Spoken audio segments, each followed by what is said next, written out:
Mean निकालने के अलग अलग मेथड्स, कौन से मेथड को कहाँ पर यूज़ करना है, कौन से इंपॉर्टेंट क्वेश्चंस हैं इस चैप्टर के, और बोर्ड में कौन से क्वेश्चंस आपको आ सकते हैं, कौन से वेरी शॉर्ट आएंगे 1 मार्क, कौन से लॉन्ग आएंगे, सब कुछ डिस्कस करेंगे इस वीडियो में।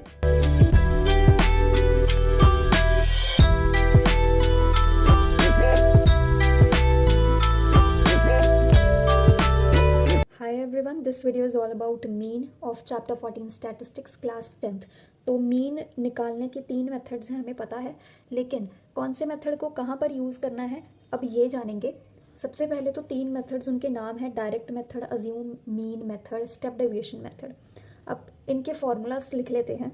तो ये हैं वो तीनों फार्मूलाज, डायरेक्ट, अज्यूम्ड मीन और स्टेप डेविएशन का। अब हमें ये पता करना है कि ये तीनों मेथड्स को कौन कौन से सम पे लगाना है। तो ये जो डायरेक्ट मेथड है, यहाँ पर हमारे पास एक x की सीरीज़ होगी, f की सीरीज़ होगी, दोनों को मल्टीप्लाई करेंगे, जो fx आएगा उस सीरीज़ का समेशन फाइंड करेंगे और फ्रीक्वेंसी के समेशन से डिवाइड कर देंगे।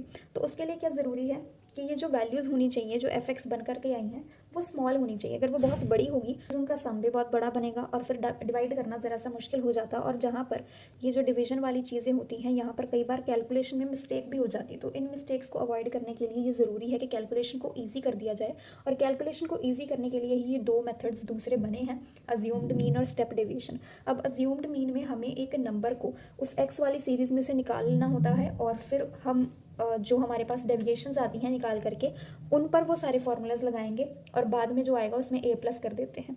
तो इससे क्या होगा, कैलकुलेशन ज़रा आसान हो जाएगी। डिवाइड करने के लिए जो नंबर बनेगा वो बहुत बड़ा नहीं होगा, और यहाँ पर डिवाइड करने के बाद जो कई बार मिस्टेक हो जाती है उसके चांसेस बहुत बहुत कम हो जाते हैं। स्टेप डेविएशन में एक और आसानी आ जाती है कि अगर ये जो डेविएशंस हमारे पास आती हैं इनमें कोई कॉमन फैक्टर होता है तो हम वो भी निकाल लेते हैं। अब ये जो a वैल्यू थी वो भी निकाल ली हमने माइनस करके, और एक कॉमन फैक्टर भी निकाल लिया। तो स्टेप डेविएशन में और इजी हो जाती है कैलकुलेशन। अब ये चीज़ हमें थ्योरेटिकली तो पता चल गई, लेकिन सम्स में इसको कैसे देखेंगे ये अब इन एग्जांपल्स से समझेंगे। एनसीईआरटी की एक्सरसाइज 14.1 मैंने यहाँ पर खोल ली है। अब इनके सम्स में से समझेंगे कि कौन कौन से सम पे कौन कौन सा मेथड सबसे सूटेबल रहेगा। तो सबसे पहले वाला अगर आप सम देखो तो उसमें यहाँ पर 2 सीरीज़ हैं हमारे पास, एक तो क्लास इंटरवल्स है, दूसरी है ये जो फ्रीक्वेंसी है। यहाँ पर जो क्लास इंटरवल है यहाँ पर से हम x वाली सीरीज़ बनाते हैं। कैसे बनाते हैं, मिडल वैल्यू से। जैसे ये 0 to 2 पहला क्लास इंटरवल है, इनका मिडल टर्म हम लिखेंगे दैट इज़ 1। उसके बाद नेक्स्ट इंटरवल 2 to 4, इनकी मिडल टर्म आएगी 3, इनकी मिडल टर्म आएगी 5, ऐसे 1 3 5 इस तरह से x की सीरीज़ बनेगी। अब ये ऑलरेडी इतनी छोटी वैल्यूज़ हैं, इनको अगर हम फ्रीक्वेंसी से मल्टीप्लाई भी करेंगे तो बहुत बड़ा नंबर नहीं बनने वाला, ऐड करके भी बहुत बड़ा नंबर नहीं बनेगा। इसलिए हम डायरेक्ट ये जो मेथड है वही यूज़ करेंगे, अज्यूम्ड और स्टेप डेविएशन नहीं यूज़ करेंगे। नेक्स्ट हम देखेंगे यहाँ पर 100 to 120, 120 to 140 ये वाले नंबर्स हैं, तो इसकी मिडल टर्म आने वाली है 110। उसके बाद इसकी मिडल टर्म आने वाली है 130। इनकी अगर फ्रीक्वेंसीज देखें तो 12 है, 14 है, इनको मल्टीप्लाई करेंगे तो ये बड़े बड़े नंबर्स आने वाले हैं और इनको डिवाइड करना थोड़ा सा मुश्किल हो जाएगा। इसलिए हम डायरेक्ट मेथड अवॉइड करेंगे, अज्यूम्ड या स्टेप डेविएशन में से कोई एक चूज़ करेंगे। अब हम दोनों में से कौन सा मेथड यहाँ पर यूज़ करने वाले हैं ये देखते हैं। तो एक्स वाली सीरीज़ ये होने वाली है 110, 130, फिर आ जाएगा 150, 170 इस तरह से। तो यहाँ पर सबसे पहले हम सीरीज़ बना ही लेते हैं। यहाँ पे 150 आएगा, फिर 170 आएगा और लास्ट नंबर होगा 190। ये बनेगी एक्स की सीरीज़। अब मिडिल टर्म को हम लेंगे ए, ये हमने अज्यूम्ड वैल्यू ले ली। अब हमें क्या करना है, डेविएशंस बनानी है। तो डेविएशंस के लिए हम क्या करते हैं, x माइनस ए, 110 माइनस 150 करेंगे -40 आएगा, 130 माइनस 150 करेंगे तो -20 आएगा, 150 माइनस 150 करेंगे तो 0 आएगा, उसके बाद 20 आएगा, उसके बाद 40 आएगा। ये होगी हमारी डेविएशंस। अब यहाँ पर कॉमन फैक्टर निकल सकता है, इन सब का एक कॉमन फैक्टर है दैट इज़ 20। अगर कॉमन फैक्टर निकल सकता है डेविएशंस वाली सीरीज़ में तो हम स्टेप डेविएशन मेथड लगाएंगे, और अगर कोई भी कॉमन फैक्टर नहीं होगा तो अज्यूम्ड मीन मेथड हम लगाएंगे। यहाँ पर एक करके देख लेते हैं। कॉमन फैक्टर होगा 20। अब u वाली सीरीज़ बनाते हैं। -40 divided by 20 2, -20 divided by 20 -1, 0 divided by 20 0, इसके आगे 1 आएगा फिर 2 आएगा। ये बन गई u वाली सीरीज़। अब फ्रीक्वेंसी वाली जो सीरीज़ है वो थी 12 14 8 6 10, 12 14 8 6 10, ये है फ्रीक्वेंसी वाली सीरीज़। अब f इंटू यू हमें करना होता है क्योंकि हमें इस सीरीज़ की समेशन चाहिए। ये देखिए फॉर्मूला देखिए, समेशन ऑफ एफ यू। तो एफ यू करेंगे फिर इसका सम निकालेंगे। f into you, 12 into 2 is 24, साथ में माइनस का साइन। उसके बाद 14 इंटू -1 इज़ -14, उसके बाद 8 into 0 is 0, 6 into 1 is 6, 10 into 2 is 20। इनका सम निकालेंगे, समेशन ऑफ एफ यू। यहाँ पर 4 + 4 8, 2 + 1 3, ये माइनस का है। उसके बाद 6 + 20 इज़ 26, 38 - 26, 8 - 6 इज़ 2, 3 - 2 इज़ 1, साथ में माइनस का साइन। ये आ जाएगा समेशन एफ यू का वैल्यू। उसके बाद समेशन एफ, इसका भी हमें समेशन फाइंड करना है, इसको समेशन एफ लिखेंगे। 2 + 4 इज़ 6, 6 + 8 इज़ 14, 14 + 6 इज़ 20, 2 कैरी 3 4 5, ये 50 आ जाएगा। अब यहाँ पर वैल्यूज़ लिखेंगे। ए हमने लिया था यहाँ पे 150, समेशन एफ यू आया हमारे पास -12, समेशन एफ इज़ 50, और एच क्या है यहाँ पर क्लास इंटरवल 100 to 120, माइनस करेंगे 20 आ जाएगा, तो वो हमारा एच है। अब डिवाइड करेंगे, ये बनेगा 150 - 2 इंटू 12 24 डिवाइडेड बाय 5, 150 माइनस। अच्छा, एक चीज़ अब यहाँ पर देखिए कि कई क्या करते हैं, यहाँ पर एलसीएम ले लेते हैं, फिर माइनस करते हैं, फिर डिवाइड करते हैं, तो ये कुछ कॉम्प्लिकेटेड है। इसमें गलतियों के चांसेस बढ़ेंगे। जितनी अपनी कैलकुलेशन बढ़ाओगे ना, उतना गलतियों का चांस भी बढ़ेगा, और आपका सारी मेहनत जो ऊपर आपने फॉर्मूला लगाया है, सब कुछ किया है, वो बेकार हो जाएगी अगर आपका आंसर गलत निकल आएगा। तो आपको क्या करना है, आपको यहाँ पर इसी को डिवाइड कर लेना है और फिर माइनस कर देना है। कोई एलसीएम वेलसीएम निकालने की कोई ज़रूरत नहीं है, आप अपनी कैलकुलेशन मत बढ़ाओ। तो यहाँ पर डिवाइड करेंगे, 24 को 5 से डिवाइड करेंगे, 5 4 ज़ा 20.8 आ जाएगा। डिवाइड करके देख लेना, 150 - 4.8, ये आएगा 2, 9 - 4 इज़ 5, 4 और 1, 145.2 आ जाएगा इसका मीन स्टेप डेविएशन मेथड से। क्यों हमने लिया, क्योंकि इसमें एक्स जो सीरीज़ थी उसके नंबर्स बहुत बड़े बड़े थे, हंड्रेड्स में थे, उसमें से हमने डेविएशंस निकाल ली। फिर डेविएशंस में भी कॉमन फैक्टर था, तो हमने कॉमन फैक्टर भी निकाल करके कि यू वाली सीरीज़ बना ली और अपनी कैलकुलेशन ईजी कर ली। नेक्स्ट वाला सम देखते हैं। यहाँ पर वैसे तो हमें मीन नहीं निकालना, मिसिंग फ्रीक्वेंसी निकालनी है, लेकिन अगर आप इसकी क्लास इंटरवल्स देखो, अगर मान लो आपको इसी तरह का सम आता है, क्लास इंटरवल्स देखो, 11 to 13, इसका मिडल टर्म आएगा 12, इसका मिडल टर्म आएगा 14, इसका मिडल टर्म आएगा 16। तो ये जो सीरीज़ है वैसे बहुत बड़ी नहीं है, लेकिन आप यहाँ पर भी अज्यूम्ड मीन या स्टेप डेविएशन में से लगा सकते हो। जैसे ये देखो, मिडिल टर्म क्या आएगी इसकी, 12 आएगी, उसके बाद नेक्स्ट आएगी 14, फिर 16, 18, 20, 22 और 24, मतलब ये 24 तक चलने वाला है। 14, 16, 18, 20, 22, 24, ये होने वाली है सीरीज़ आपकी एक्स वाली। इसमें से अगर आप मिडिल टर्म निकालो तो ये होगी 18। अब यहाँ पर डेविएशंस निकालो, 12 - 18 इज़ -6, 14 - 18 इज़ -4, 16 - 18 इज़ -2, फिर 0, फिर 2 4 6। यहाँ पर भी कॉमन फैक्टर निकल रहा है, दैट इज़ 2।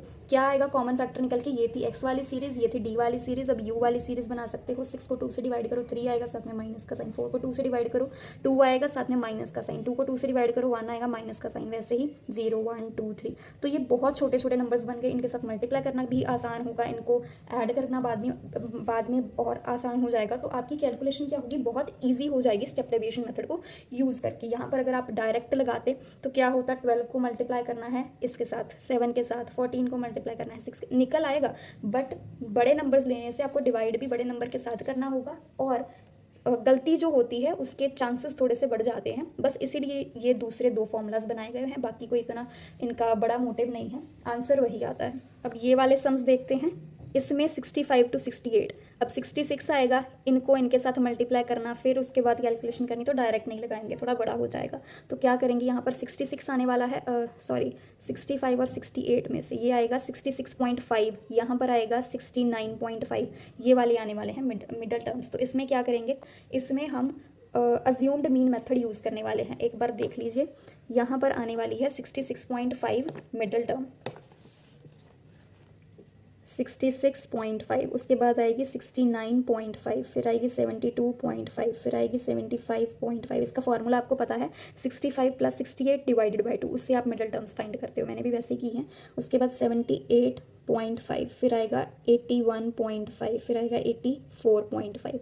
तो यहाँ पर आप क्या करोगे, सबसे पहले मिडल टर्म इनमें से है 1 2 3 4 5 6 7, तो ये वाली होगी मिडल टर्म।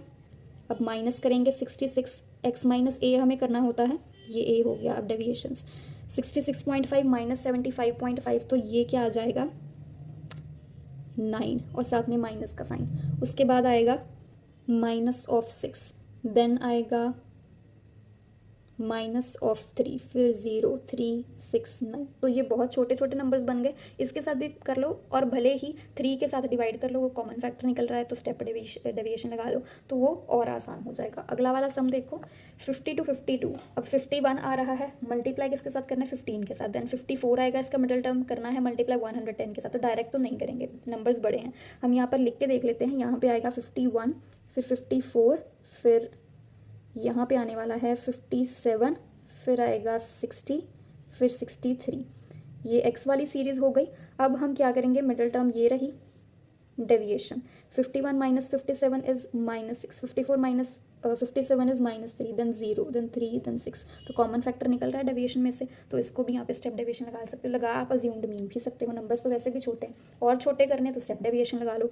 यहाँ पे यू की सीरीज़ बनाओ, 6 को डिवाइड किया 3 से -2, ये आएगा -1 0 1 2, और छोटे नंबर्स बन गए। अब लगाओगे अपना फॉर्मूला, कैलकुलेशंस ईजी हो जाएंगी और गलतियों के चांसेस कम हो जाएंगे। यहाँ पर देखें, ये आएगा 125 इसका मिडिल टर्म, फिर नेक्स्ट का आएगा 175, उसके बाद वाले का आएगा 225, फिर आएगा 275, और लास्ट वाले का आएगा 325। अब ये बड़े बड़े नंबर्स हैं तो क्या करेंगे, सबसे पहले डेविएशंस निकाल लेंगे। 125 माइनस 225 ये आएगा -100, उसके अगले वाले का आएगा -50, फिर आएगा 0, फिर 50, फिर 100।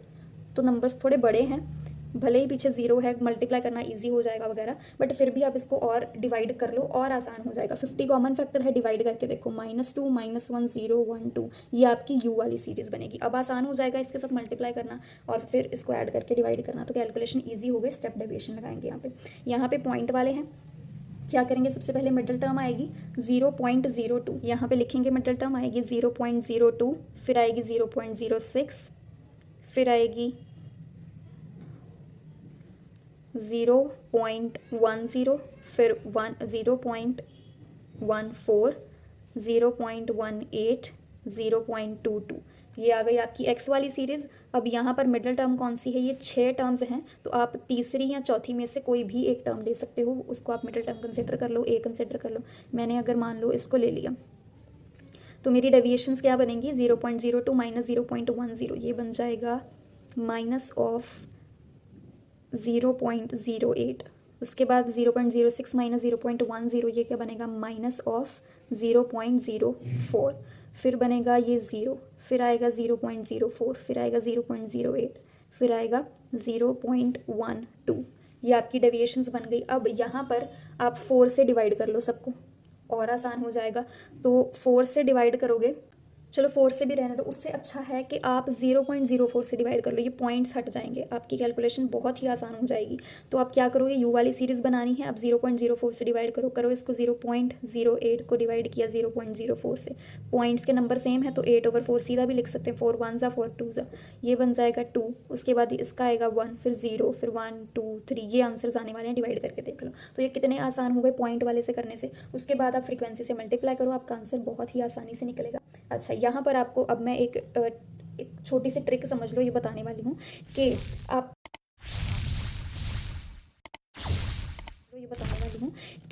आपको किस नंबर से डिवाइड करना है या आप कैसे डिसाइड करोगे। ये जो h होगा, कोई भी क्लास इंटरवल ले लो, 0.00 टू 0.04, इसका h क्या है, 0.04। आप उसी को कॉमन फैक्टर बना के लिखो, उसी से डिवाइड करो। आपको ढूंढने की ज़रूरत नहीं है कि मेरा कॉमन फैक्टर यहाँ पे क्या आएगा, मैं एलसीएम निकाल के देखूँ, मुझे पता चल जाए मेरा कॉमन फैक्टर क्या है। आप यहाँ पर जो h है उससे सबको डिवाइड कर लो, वो आपका कॉमन फैक्टर ही है। अब हम डिस्कस करेंगे कि आपको कौन कौन से क्वेश्चंस के टाइप पूछे जा सकते हैं आपके बोर्ड के एग्जाम्स में। सबसे पहले हम देखेंगे कि 1 मार्क कौन से क्वेश्चंस पूछे जा सकते हैं। तो सबसे पहले आपको एक 1 मार्क क्वेश्चन आ सकता है, जिसमें आपको पूछा जाएगा कि इंडिविजुअल सीरीज देके कि उसका मीन फाइंड करके बताओ। जैसे मैंने यहाँ पर लिखा है, find the mean of the following data. यही क्वेश्चन आपको इस तरह से आ सकता है, find the mean of first 10 even natural numbers. तो यहाँ पर ये डाटा मेरे को गिवन है, अब मीन निकालना है, तो इसके लिए मैं यूज़ करूँगी ये फॉर्मूला डायरेक्ट वाला, summation fx over summation f। Frequency तो है नहीं तो यहाँ पर n लिख देंगे। इसको हम ऐसे भी लिख सकते हैं, sum of all observations divided by number of observations. तो यहाँ पे इनका सम पहले करेंगे, fx नहीं लिखना है, इसको सम ऑफ x लिख लो आप, फ्रीक्वेंसी नहीं है इसलिए। तो 2 + 4 ये आ जाएगा 2 18 20 20 40 60 80 100 और 110, ये 110 बन जाएगा सम करके। उसके बाद इसके नंबर ऑफ टर्म्स कितने हैं, 1 2 3 4 5 6 7 8 9 10, ये 10 है। डिवाइड करेंगे 11, ये आपका मीन आ गया। बहुत इजी है, 1 मार्क में ये आपको आ सकता है। अब आपको ये 1 या 2 मार्क में ये क्वेश्चन आ सकता है। डिस्क्रीट सीरीज़ आपको दे देंगे जिसमें आपको एक्स वाली सीरीज़ दी होगी, फ्रीक्वेंसी दी होगी, उसमें आपको बोलेंगे कि मीन फाइंड करके बताओ इसका। ये भी सिंपल है, इसमें आपको क्या करना है, डायरेक्ट फॉर्मूला लगा दो। छोटी छोटी वैल्यूज़ हैं, summation of F x over summation of F, उसके लिए आपको एफ एक्स भी फाइंड करना होगा, तो मल्टीप्लाई करके फाइंड करेंगे। 1 into 2 2, 4 into 3 12, 7 into 4 28, 10 into 1 is 10। तो समेशन एफ एक्स फाइंड करना है, इसका सम कर दो, ये आ जाएगा 2 + 2 4 + 8 12, 2 4 5 52 बन गया। समेशन एफ भी करना है, इसका भी टोटल कर दो, 2 + 3 5 + 4 9 + 1 10, ये बन गया समेशन एफ। डिवाइड करेंगे इनको 52/10, ये बन जाएगा 5.2, ये आपका आंसर आ गया मीन का। नेक्स्ट क्वेश्चन इज जहाँ पे आपको मीन दिया है, if the mean of first n natural numbers is 15 then find n। आपको मीन दिया है, आपको n फाइंड करना है। n क्या है, फर्स्ट n नेचुरल नंबर्स की ये जो मीन है वो कितने नंबर्स का निकाला गया है। तो सबसे पहले हम अपना फॉर्मूला लिखेंगे कि मीन का फॉर्मूला क्या है। तो सम ऑफ ऑब्जर्वेशन है, उसको हम समेशन एक्स भी लिख लेते हैं। उसके बाद नंबर ऑफ ऑब्जर्वेशन है इक्वल्स मीन, यानी कि 15 है। n हमें फाइंड करना है और सम ऑफ n नेचुरल नंबर्स, ये जो फर्स्ट n नेचुरल नंबर्स हैं इनका सम हमें यहाँ पर लिखना है। Sum of n numbers is n +1 over 2, this is summation of x, ये फॉर्मूला है उसका। अब इस फॉर्मूले को अगर मैं यहाँ पे फिल कर दूँ तो ये हो जाएगा n+1/2, और ये जो n कैपिटल हम लिखते हैं नंबर ऑफ टर्म्स के लिए, तो ये भी स्मॉल n ही आ जाएगा क्योंकि यहाँ पर नंबर्स की काउंटिंग जो दी है वो स्मॉल n में दी है। इक्वल्स 15, n और n कैंसिल हो जाएंगे, 2 यहाँ पे मल्टीप्लाई हो जाएगा, n+1 equals 15 into 2 is 30, n आ जाएगा 31। तो 31 नेचुरल नंबर्स का जो मीन है वो हमें दिया था 15। This is your answer. Next question is if the mean of 4 numbers 2 6 7 8, ये 4 नंबर्स, इनका mean is 5 15 and also the mean of other 5 numbers, और 5 नंबर्स हैं 6 18 1 a एंड b, इनका मीन इज 50, फाइंड b। हमें b की value find करनी है। सबसे पहले हमें दिया है कि ये 4 नंबर्स का मीन 15 है,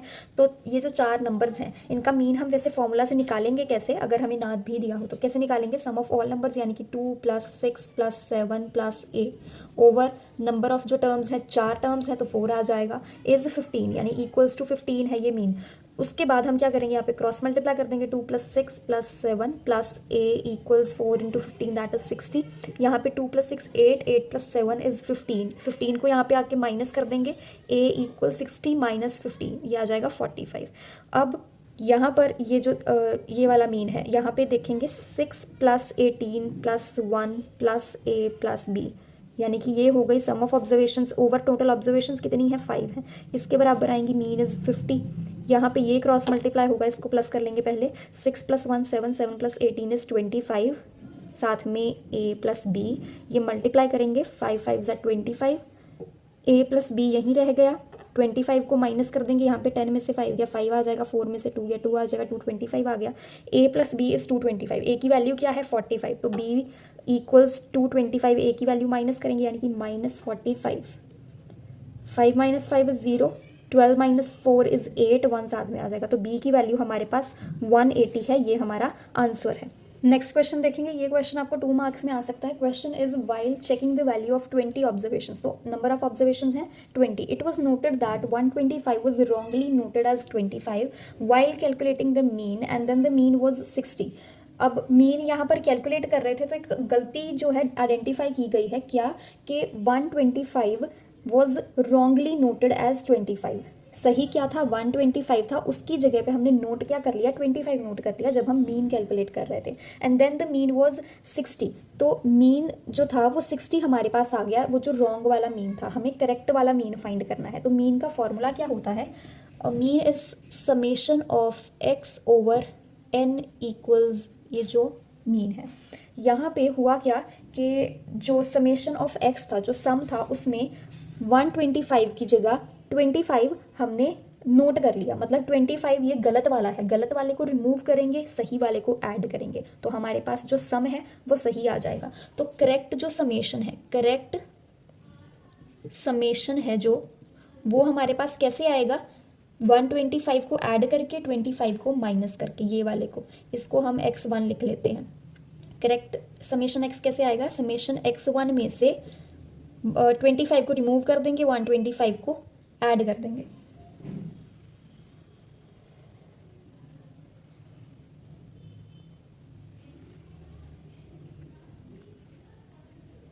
अब ये रॉन्ग वाला समेशन x1 है क्या, यहाँ पे हम वैल्यूज लिख सकते हैं n इज 20 क्योंकि 20 ऑब्जर्वेशंस थी, ये आ जाएगा समेशन x1 20 आ जाएगा इसकी जगह पे, और मीन इज 60। यहाँ पे इसको मल्टीप्लाई करेंगे, समेशन x1 आ जाएगा मल्टीप्लाई करके 1200। ठीक है, अब इसको यहाँ पे लिख लें 1200, इसमें से हम 25 माइनस करेंगे, 125 ऐड करेंगे इसमें, 125 माइनस 25 इज 100, ये बन जाएगा 1300। अब करेक्ट वाला समेशन क्या है 1300, तो उसको लिखेंगे, डिवाइड किससे करेंगे, नंबर ऑफ ऑब्जर्वेशन से, वो 20 है उसमें कोई गलती नहीं है, इसको ऐसे लिखेंगे।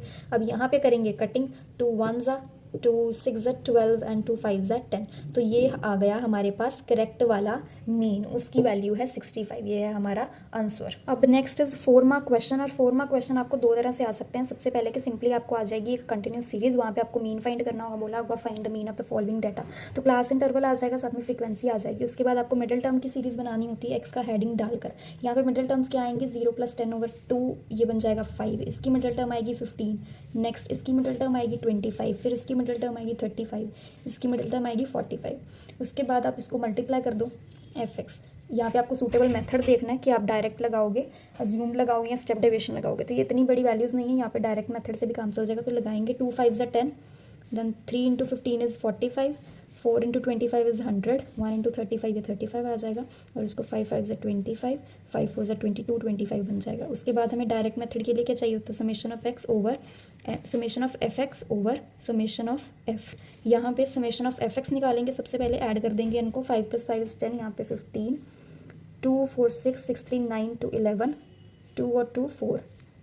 उसके बाद समेशन एफ ऐड कर देंगे इसको भी, 2 + 3 = 5, 4 9 1 10 और 15 बन जाएगा। ये डिवाइड कर देंगे 4 1 5 ओवर 15, 5 3 = 5 8 = 40, यहाँ पे 3, तो ये 83/3 आ गया। इसको आप डिवाइड कर लो, बाद में पॉइंट में जो आंसर आएगा वो होगा आपका मीन। अब एक दूसरी तरह का क्वेश्चन भी आ सकता है जहाँ पे आपको मीन गिवन होगा, ऐसा सम आपकी एनसीईआरटी में है, आपको मीन गिवन होगा और आपको फाइंड क्या करना है, आपको फ्रीक्वेंसीज दी होंगी, उसमें से एक फ्रीक्वेंसी मिसिंग होगी, वो आपको फाइंड करनी। तो वो वाला सम करके देखते हैं। तो ये है वो सम जहाँ पे आपको सारा डाटा दिया होगा सिवाय फ्रीक्वेंसी उसमें से एक मिसिंग होगी, और आपको मीन दिया होगा, आपको मीन नहीं फाइंड करना, वो फ्रीक्वेंसी फाइंड करनी।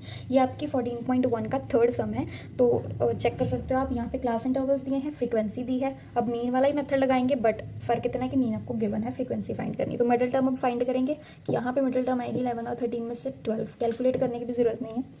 उसके बाद 13 और 15 में से आएगी 14, फिर आएगी 16, देन 18 20 22 और 24। यहाँ पे हम स्टेप डेविएशन या अज्यूम्ड में से कोई एक लगा लेते हैं, यहाँ पे डायरेक्ट लगाया था तो इसकी भी प्रैक्टिस हो जाएगी। तो अज्यूम्ड लगा के देखते हैं, यहाँ पे ये अज्यूम्ड मीन ले लेंगे 18, ए इसकी वैल्यू हमने मान ली। उसके बाद डेविएशंस बनाएंगे, x - 8 12 - 8 18 is -6, 14 - 18 is -4, 16 - 18 is -2, 18 - 18 is 0, 20 - 18 is 2, आगे यहाँ पे 4 और 6 वैसे ही आ जाएगा। यहाँ पे 2 कॉमन फैक्टर भी है, तो यहाँ पे स्टेप डेविएशन भी लगा सकते हैं, अज्यूम्ड भी लगा सकते हैं वैल्यू से छोटी, तो कॉमन फैक्टर निकाल लेते हैं। यहाँ पे कॉमन फैक्टर आ जाएगा 2। वैसे मैंने आपको बताया था कि कैसे कॉमन फैक्टर हम पता करते हैं। यहाँ पे जो h होती है, हाइट होती है क्लास इंटरवल्स की, वही कॉमन फैक्टर होता है, उसी से हम डिवाइड कर लेते हैं पूरी सीरीज़ को। 11 और 13 में हाइट क्या है, 13 - 11 इज 2, बाकी की भी 2 ही है, सेम ही रहती है।